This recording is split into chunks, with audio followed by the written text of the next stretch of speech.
Welcome back to Way to Fluency, the podcast that will help you become fluent in English, one episode at a time. I'm Clara, and as always, I'm here with my amazing co-host, David. Hey everyone, it's great to be back. We got a fantastic topic today that I know a lot of you struggle with. Clara, how many times have we heard from people saying, I learn a new word, and then 2 days later, I forget it? It's like it just vanishes into thin air. Ugh, so many times. It's one of the most common and frustrating problems for English learners. You put in the effort, you look up the word, maybe you even write it down, but when you need to use it in a conversation, it's just gone. It's like a mental block. Exactly. And that's why today, we're diving deep into the art of remembering words easily. We're not just going to give you a list of things to do. We're going to tell you the why behind it. We'll share some powerful techniques and maybe even a few personal stories about our own vocabulary struggles. It's not just about memorization. It's about retention. It's about making those words stick in your brain for good. So, if you've ever felt like your vocabulary is a leaky bucket where you pour in new words and they just leak out, this episode is for you. Stay tuned because by the end of this, you'll have a whole new approach to building your vocabulary. So, let's start with the big question for our listeners. Think about a new English word you learned this week. Can you remember it? What does it mean? If you can't, don't worry. That's what we're here for. So, let's get into our first big point. The biggest mistake people make is thinking that learning vocabulary is just about repetition. Saying a word over and over again, writing it down 100 times, that might work for a test tomorrow, but it won't help you use it naturally. Absolutely. Think about how we learn words in our native language. We don't use flashcards. We learn them through context, through stories, and through experiences. The word becomes connected to a feeling, a place, or a person. That's the key. Connection, not just repetition. A great example is the word ephemeral. It means something that lasts for a very short time. Instead of just repeating ephemeral, ephemeral, ephemeral, you could think of a beautiful but short-lived butterfly, or a fleeting moment in a movie. The word becomes linked to that image. That's so true. It's about creating a mental picture. So, our first technique is contextual learning. When you learn a new word, don't just learn its definition. Learn it in a sentence. Better yet, create your own sentence that is personal to you. And this is where storytelling comes in. Let me tell you a quick story about when I learned the word ubiquitous. I was watching a documentary about plastic pollution, and the narrator said, "Plastic has become ubiquitous in our oceans." I immediately linked the word ubiquitous to the image of plastic bottles floating everywhere. From that day on, I've never forgotten it. That image and that feeling are a powerful memory aid. That's a perfect example. So, our challenge to you, the listener, is this. For the next new word you learn, don't just look up the definition. Find it in a real sentence, maybe from an article or a song, and then write your own sentence using it. Make it personal. Make it funny. Make it memorable. Moving on to our next strategy, themed learning. This is one of my favorites. Instead of learning random words from a list, try to learn a group of words that are all related to a specific topic. This is so much more effective. Your brain naturally categorizes information. If you're learning words about travel, for instance, you're not just learning passport and suitcase. You're learning itinerary, check-in, layover, and customs. When you think of one word, your brain can easily access the others because they're all in the same mental folder. Let's give them a practical example. Imagine you want to improve your vocabulary related to food and cooking. You wouldn't just learn apple. You'd learn ingredients, recipe, chop, sauté, bake, garnish, and utensils. You can even imagine yourself in a kitchen, using all these words. That's a great point. This makes the words immediately useful. You can learn them and then go make a simple meal, narrating what you're doing in English. First, I'm going to chop the onions, and so on. It's a way of putting the words into practice right away. My personal story here is about learning vocabulary for business meetings. I was preparing for a new job, and I was terrified of not understanding the jargon. So, I created a list of all the words I might hear: agenda, minutes, action items, synergy, laughs, key takeaways. I imagined a meeting in my head and practiced using these words. It completely changed my confidence. So, our next challenge for you is this. Choose a topic you're interested in, maybe a hobby like gardening, or a profession you want to work in, like marketing. And then, for the next week, try to learn at least 5 new words related to that topic. Group them together and see how much easier they are to remember.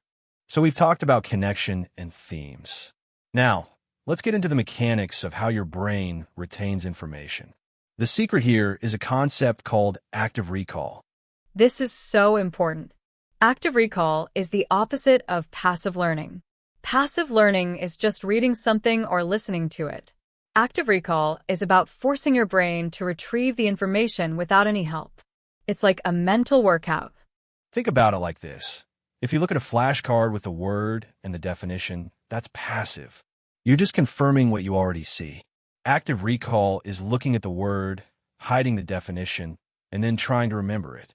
You have to actively pull that information from your long-term memory.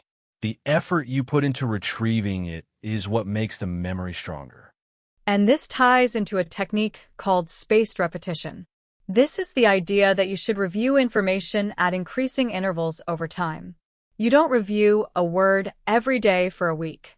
You review it, then review it a day later, then 3 days later, then a week later, and so on. There are fantastic apps for this, like Anki or Quizlet. They're built on this principle. You learn a word, and if you get it right, the app shows it to you less frequently. If you get it wrong, it shows it to you again soon. It's a smart way to make sure you're focusing on the words you struggle with the most. So, a question for our listeners.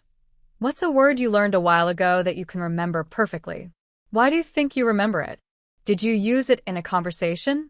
Did you see it in a movie? This is probably a result of a form of active recall. This next one is about making vocabulary truly yours. We're calling this strategy creating your own personal dictionary. Forget generic dictionaries. Create one that's a reflection of you. This is more than just a notebook. It's a living document. Whenever you learn a new word, don't just write down the word and the translation. Write down the word, its pronunciation, and then write a sentence that is unique to you. Something that happened in your life.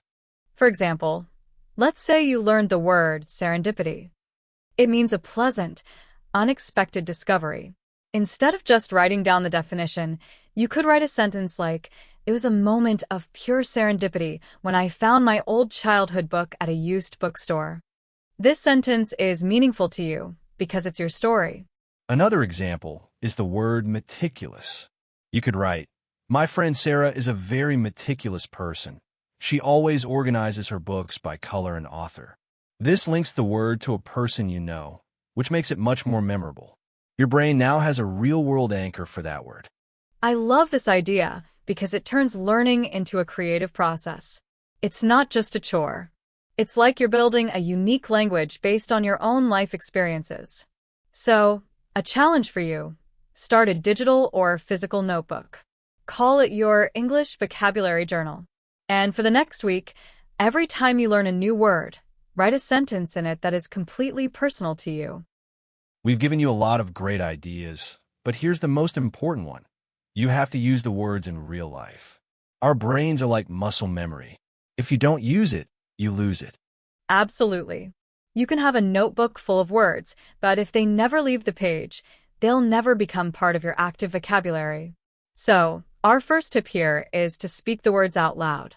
Even if you're just by yourself, practice saying the new word in a sentence. Practice its pronunciation. Say it to yourself in the shower, in the car, or while you're making coffee. The physical act of speaking helps your brain solidify the memory. And then, the next step is to use it in a conversation. Find a language partner, a friend who speaks English, or even just narrate your day to yourself in English. When you're making dinner, you could say, "Now I need to dice the tomatoes." When you're cleaning, "I have to organize my desk." And finally, listen for the words. As you learn new vocabulary, you'll start to hear them everywhere. When you watch a movie or listen to a podcast, you'll hear that new word, and it will be like a little victory. Hey, I know that word. This is a huge confidence booster. Let's end this part with a quick, fun activity. For a new word you learn, try to use it 3 times in 3 different conversations or situations in the next 24 hours. The first time might be awkward, but the second and third will be much easier. The goal is to make it a natural part of your speech. So, we've covered a lot today. We started by talking about how rote memorization just isn't effective. We introduced the power of contextual learning and creating mental connections. Then we moved on to themed learning, grouping words together to make them easier to recall. After that, we dive into the science of active recall and spaced repetition to strengthen your brain's memory muscles.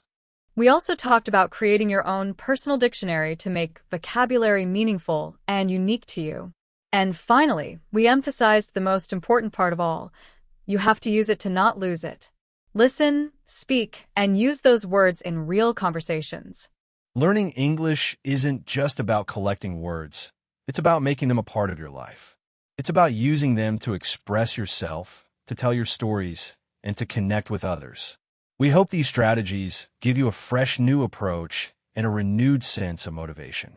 So, let's end with a final question for all of you. What's one new strategy you learned today that you're going to try this week? Maybe you'll start your own personal dictionary, or maybe you'll try using a new word 3 times in one day. Let us know. We'd love to hear from you. That's right. And if you want to keep improving your English, please consider subscribing to our channel. New episodes are released every week, and we got a lot more great content coming your way. Also, if you like this episode, give us a thumbs up and leave a comment below. Your support means so much to us and helps us reach more English learners just like you. Thanks for listening to Way to Fluency. We'll see you in the next episode.